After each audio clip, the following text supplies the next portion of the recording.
The garden, the curtain, and the cross. A very long time ago, right here in this world, there was a garden. In the garden, everything was wonderful. The world was full of laughing and playing and smiling and fun. There was nothing bad, ever. There was no one sad, ever. And best of all, God was there. He made it all. He was in charge of it all. He loved it all. People could see God and speak to God and just enjoy being with God. Eve, God's here. He wants to walk with us again. How cool is that? Yay, I bet it's going to be even more amazing than yesterday. It was wonderful to live with God. But then one day, the people did a terrible thing. They decided they didn't want to do what God said.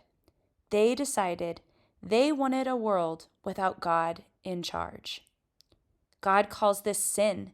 Sin spoils things. So sin has no place in God's wonderful garden. God said to the people, "You can't live with me in my garden anymore." And he sent them outside. To show the people they had to stay outside, God put some warrior angels in front of the garden. The angels were like a big "keep out" sign. Now things were sometimes bad, and people were sometimes sad. But people still kept sinning because they didn't want God to be in charge. So no one could come into God's wonderful place. God said, "Because of your sin, you can't come in." God wanted people to remember, it is wonderful to live with him, but because of your sin, you can't come in. So he told the people to build a special building called his temple, where he would live. In the middle of the temple was the most wonderful place in the world, the place where God was, with nothing bad and nothing sad. It was very exciting. But then God told people to put a big curtain around this wonderful place. The curtain had pictures of warrior angels on it. It was a big "keep out" sign. For hundreds of years, the temple curtain reminded people that God said, "It is wonderful to live with him, but because of your sin, you can't come in." Babies became grown-ups and had babies. And then those babies became grown-ups and had babies. And those babies became grown-ups and had babies. Hundreds of summers and winters passed by, and the "keep out" curtain stayed in the temple. Then, one day, God's Son came to live in this world as a person. He was called Jesus. Jesus always did what God said. Jesus never sinned, and Jesus visited the temple where the "keep out" curtain hung. Jesus knew that things were sometimes bad and sometimes sad. Jesus said that God had sent him to open the way back to God's wonderful place, where there would be nothing bad and no one sad. People still didn't want to let God be in charge, so they decided to put Jesus on a cross to die. It was the most bad thing that had ever happened. It was the most sad day of all time. But Jesus had a plan. He had always planned to die on the cross. What a strange plan. Why would God's Son plan to die? On the cross, Jesus took our sin, all the bad things we do, and all the sad things they cause. Jesus took them all from us. And when he did, something amazing, astonishing, astounding happened. The curtain tore. God had ripped up the "keep out" sign. God's wonderful place is open again. Because Jesus died, we can go in. After Jesus died, his friends put him in a tomb, and they were very sad. For 2 days, nothing happened. Then, the next morning, Jesus' friends went to see his body in the tomb. and it wasn't there. A little later on, Jesus' friends were all together, and suddenly Jesus was there, alive. Suddenly, his friends weren't sad. Now they were so happy. God had brought Jesus back to life so that he could live in God's wonderful place forever. And Jesus has sent everyone an invitation to come and live with him there too. He tells us, God says it is wonderful to live with him. Because of your sin, you can't come in, but I died on the cross to take your sin. So all my friends can now come in. We can live with God forever. There will be nothing bad and no one sad. We will see God and speak to God and just enjoy being with God, just as he planned. It will be wonderful to live with him, and it's all because of Jesus. We will say every day, "Thank you, Jesus, you're amazing." And you can start saying that today.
John 11, 25 through 27.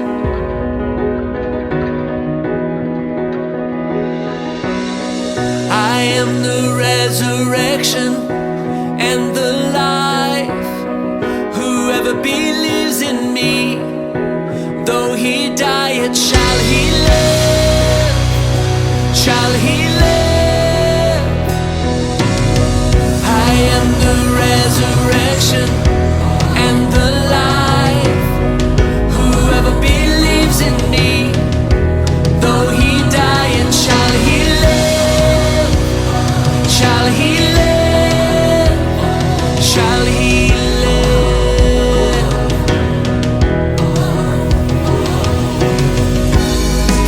And everyone who lives and believes in me shall never die, shall never die. And everyone who lives and believes in me shall never die, shall never die. Do you believe this? Do you believe this? She said to him, Yes, Lord, I believe that you are the Christ, the Son of God, who is coming into the world. Yes, Lord, I believe that you are the Christ, the Son of God, who is coming into the world.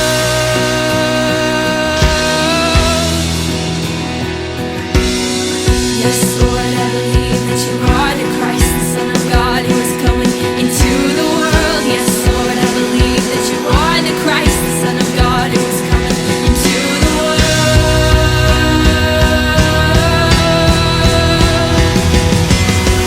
I am the resurrection and the life. Whoever believes in me, though he die, yet shall he live,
The Donkey Who Carried a King. One day, a little boy named Riley came home from playing with some other boys in his neighborhood. He was crying as he came into the kitchen to find his mother. She saw him and asked, "Riley, what's wrong?" Riley's lip trembled and he tried to wipe away his tears. He was 8 years old and he didn't like to cry, but he couldn't help it. He said, "Mommy, every time we play games, the other boys pick me last. It hurts so much." Just then, Riley's father and grandfather walked in. Riley's mother told them Riley has had a hard day. The other boys have been picking him last for their games. Riley's father put his arm around his son. "I understand that," he said. "Sometimes I was the last one picked for games when I was your age." Riley was surprised. "Really?" he asked. His father nodded. "Yes," he said. "I remember how much it hurt when it happened to me." Riley looked down. "I think they pick me last because I'm not very good at the games we play," he said. His father said, "Since your grandfather is here, maybe he can help you with this. What do you think, Grandpa? What should Riley do?" Grandpa thought for a second, then said, "Riley, have you ever heard about the donkey who carried a king?" The corners of Riley's mouth tipped up in a smile because he knew he was about to hear another of Grandpa's wonderful stories. "No, Grandpa," he said, "I've never heard that story, but I'd love to hear it now." So Grandpa sat down and Riley sat on his knee. Riley didn't feel too old for that.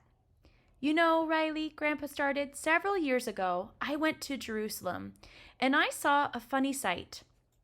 Lots of people rode on little donkeys. The donkey in Jerusalem are small compared to the ones here in America.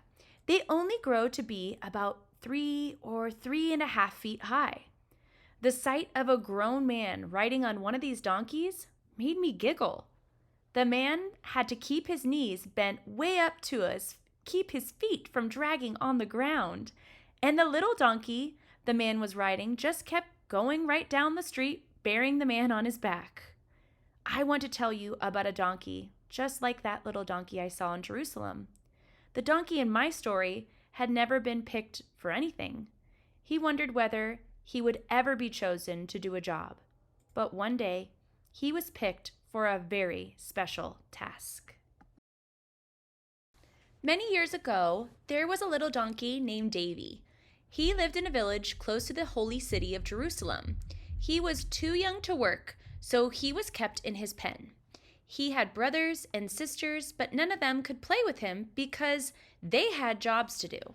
Sometimes they carried sacks of olives for their master. Sometimes they worked for people in the community, and some of them even carried grown adults on their backs. Davy didn't have to carry anyone or anything. All he did every day was stand and wait, eat and sleep. It was boring, and Davy was often unhappy because it seemed no one wanted him to do anything. The other donkeys who were kept in Davy's pen told stories about the famous donkeys of history. One had belonged to a man named Balaam. A wicked king asked Balaam to give a prophecy against God's people. As Balaam was riding the donkey to the place where the people of God were camped, an angel blocked the path. The donkey stopped, but Balaam couldn't see the angel, so he got very angry and hit the donkey. Then the Lord God gave the donkey the power to speak. The donkey asked, "What have I done to you that you have hit me?" Balaam said, "You are not treating me right." Then God let Balaam see the angel. The angel said, "What you are planning to do is wrong." When Balaam heard that, he decided not to prophesy against the people of God. The donkeys also told a story about old Barnabas, one of the older donkeys who lived with them. Years before, Barnabas had lived in the town of Nazareth. His owner was Joseph, a carpenter. Joseph and his wife, Mary, who was about to have a baby, had to go to his hometown of Bethlehem. Mary rode on Barnabas's back. When they arrived in Bethlehem, it was time for Mary's baby to be born. All the inns were full, so they spent the night in a stable where animals were kept. There, Mary had her baby. His name was Jesus. Shepherds came to the stable and worshiped the baby Jesus. They knew he was the Messiah who had come to save his people. Afterward, Barnabas carried Mary and the baby Jesus back to Nazareth.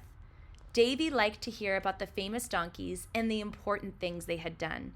He wanted to do a big job too, but his master never picked him to do anything. But one day, all that changed.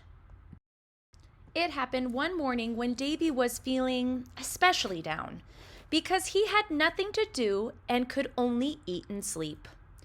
Davy saw two strangers coming. They spoke quietly to his owner. Davy tried to hear their conversation. He couldn't make out all of their words, but he did hear one of the men say, "Because the Lord has need of him."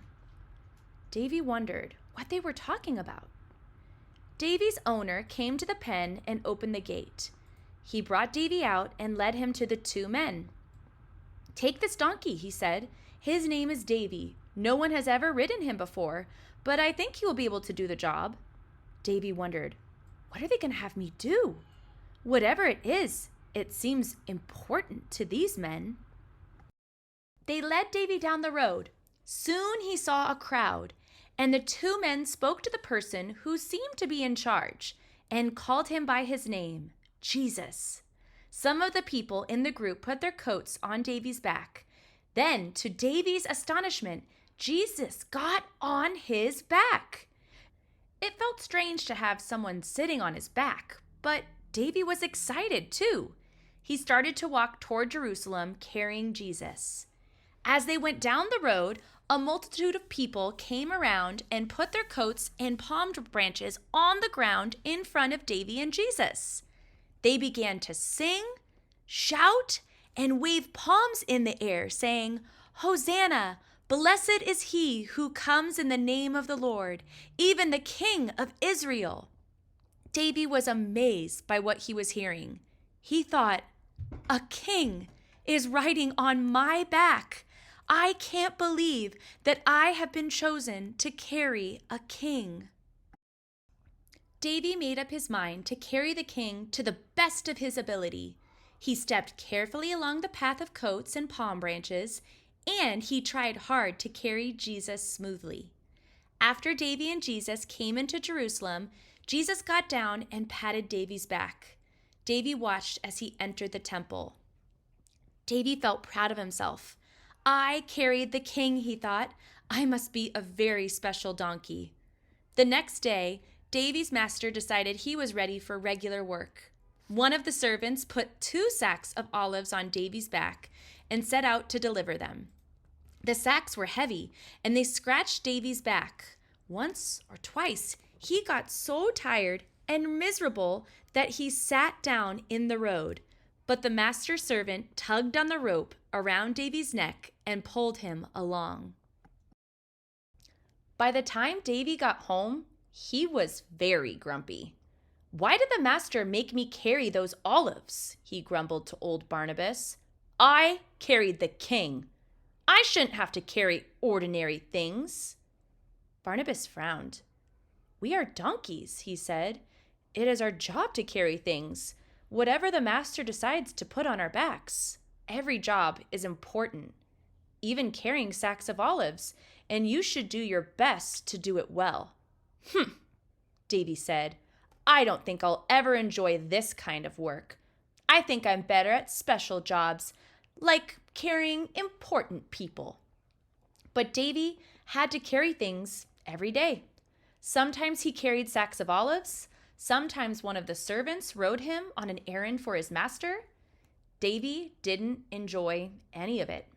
He couldn't understand why his master was giving him such ordinary tasks. One morning, one of his master's servants led Davy to a village on the other side of Jerusalem. As they were returning through the city, Davy saw a crowd coming down the street toward him. The people seemed to be shouting angrily at someone as they moved along. The servant led Davy to the side of the road so the crowd could pass. Davy saw the person that people were shouting at. It was Jesus, the king Davy had carried into Jerusalem amid such joy only a few days before. But now the people seemed furious at Jesus. Davy wondered about that. Then Davy noticed that Jesus was carrying something rough, heavy beam of wood. Jesus seemed to be struggling to carry the beam.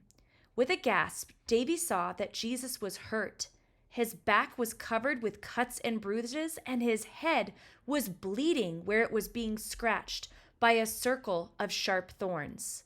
Suddenly, Jesus fell down. He couldn't carry the beam any farther. Davy wished with all his heart that he could carry the beam for Jesus. He tugged at his rope, but the servant held him back.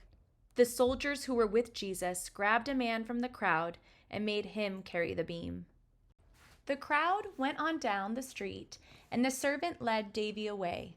He was confused and sorrowful. They shouldn't have made Jesus carry that awful beam, he thought. He is the king. Why did he have to carry it? Why were they so angry? When he got home, Davy found old Barnabas. I saw something terrible today, he said. The king I carried was hurt, and the people made him carry a big wooden beam. Why did they do that? Barnabas looked at him kindly. I remember when I carried Jesus and his mother home from Bethlehem, he said. His mother and father knew that he would die to save his people. Someone had told them so.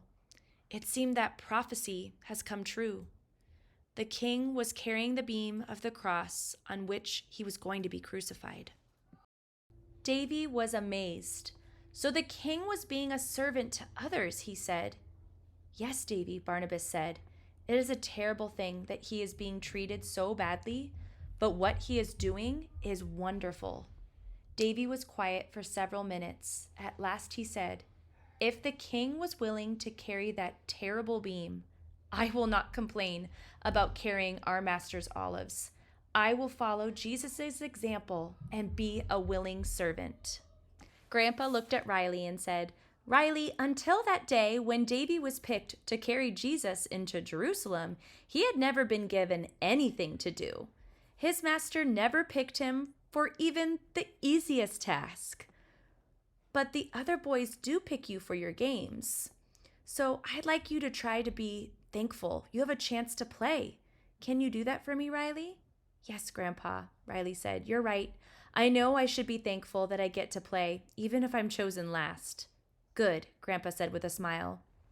Also, do your best to be content with whatever you are asked to do, because every player and every role is important. If you are picked to do something special, don't get proud like Davy. If you are given a job that doesn't seem to be so much fun, do your best at your job anyway. Remember that God the Father chose Jesus for the worst job of all. But he did it willingly to please his Father and to save his people. Wow, you're right, Grandpa, Riley said. I have never thought of it that way before. Grandpa gave Riley a quick hug. That's my boy, he said, but let me tell you the rest of the story, the part that Davy didn't understand. Jesus died on a cross that day. When he died, he gave his life to save his people from their sins. In a way, he carried their sin and their guilt. By dying for them, he took the punishment that they deserved for sinning against a holy God, the punishment you and I deserve. He was a king, but he was a servant to his people. And you know what, Riley? Jesus didn't stay dead.